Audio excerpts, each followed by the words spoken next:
Why is it that companies, corporations, and even institutions spend so much time to manage how others think about them? Now, you can't actually control how people think about you, but you can push people to think about you a certain way. That is possible. And what you see in the world is that organizations do everything they can to make sure that others have a good view of them. Why is that? Because there's one thing you need to understand about human behavior.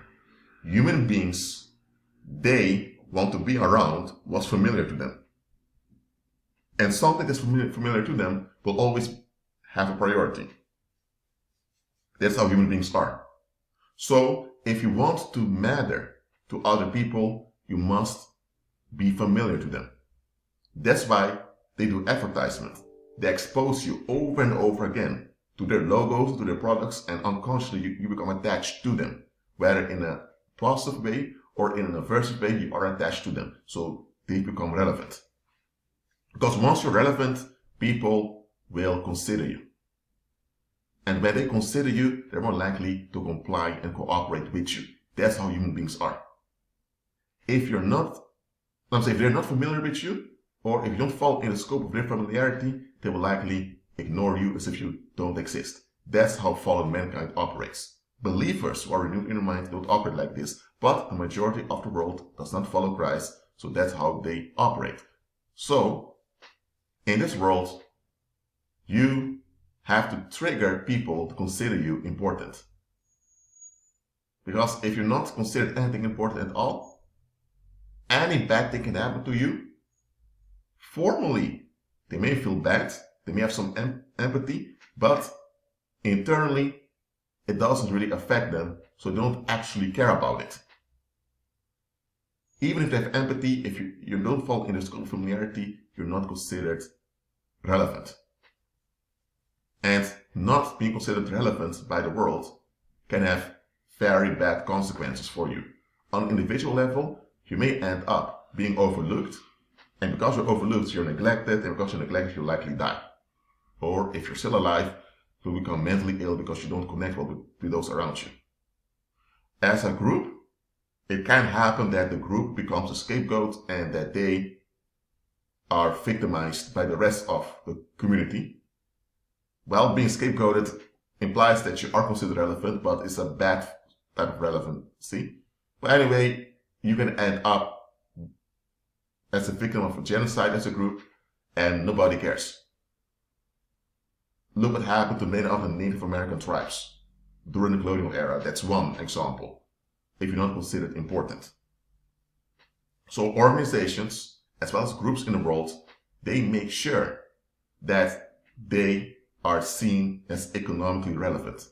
Whether they have a lot of money or almost no money at all, they make sure that the impression of them is that they are economically relevant.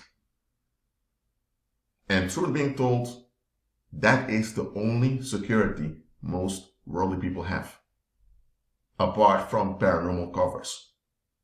Apart from paranormal covers, that's the only quote-unquote security worldly people can have. That they are perceived as relevant because they're part of a group that's perceived as relevant. So reputation is everything in the world. If you have a bad reputation, people will likely victimize you because they'll be upset. If you have a good reputation, worldly people will feel embarrassed internally if they attack you. So the world uses reputation to protect themselves from violence, from commoners, and from groups. And that's a very smart thing to do. Now, in the New Testament, we are told in Ephesians chapter 5, verses 15 and 16, well, this over here, see then that you walk circumspectly, not as fools, but as wise, redeeming the time, because the days are evil. Let me repeat that. Ephesians chapter 5, verses 15 and 16. See then that you walk circumspectly, so that you're alert. Not as fools, but as wise, redeeming the time, because the days are evil. What is said there, believers? We are not told to submit to the toxic restrictions of society. No. We're not told to watch out to make sure everyone thinks well about us or thinks well of us. No. We're not told to do that. But we're told to act wisely.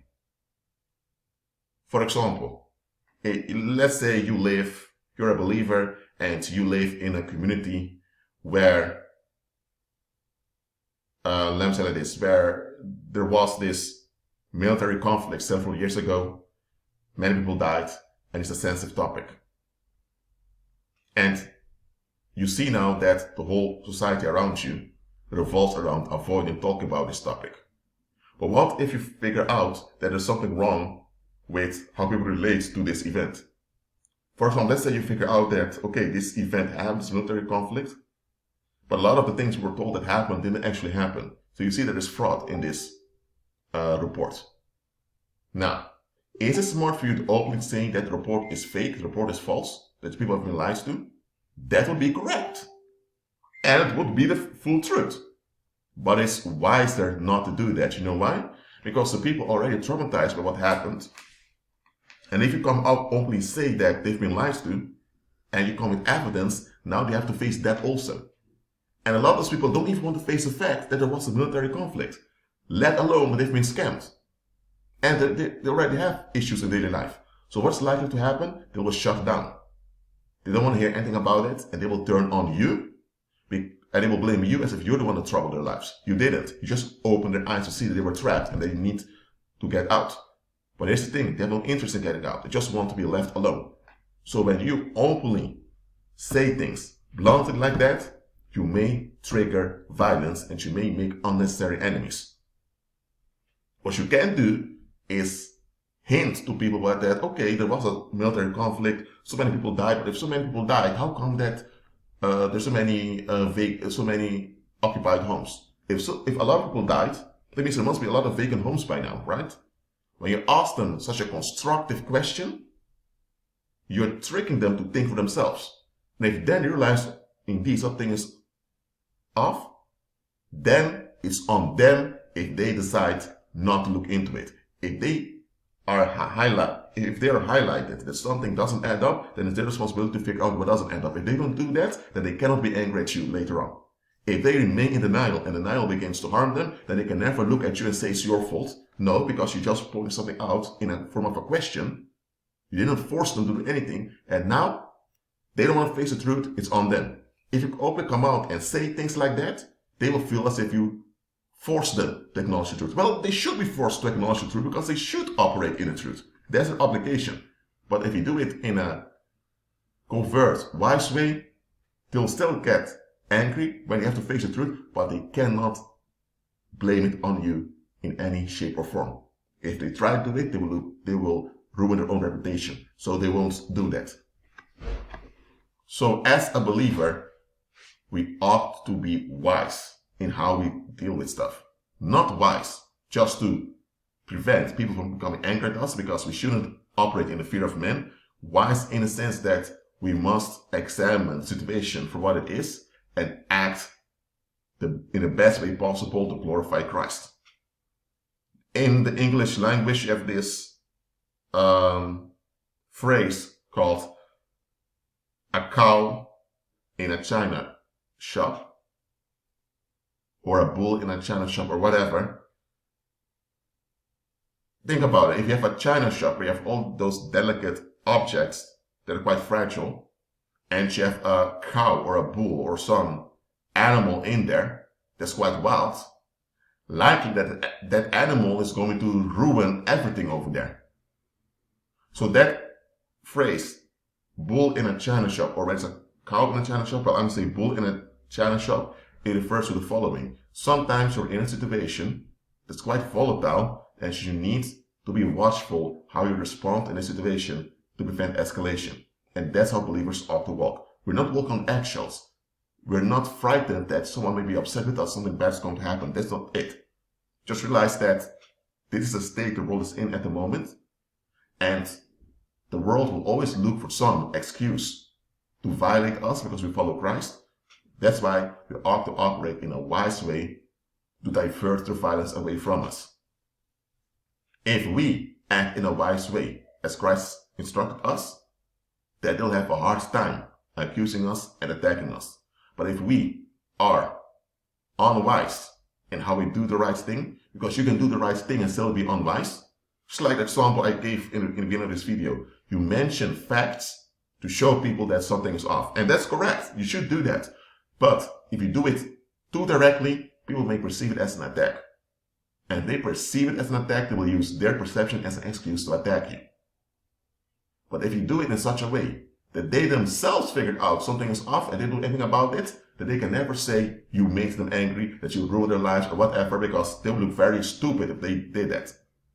So now you both did the right thing and you shut their violence down at the same time. That's how you ought to be.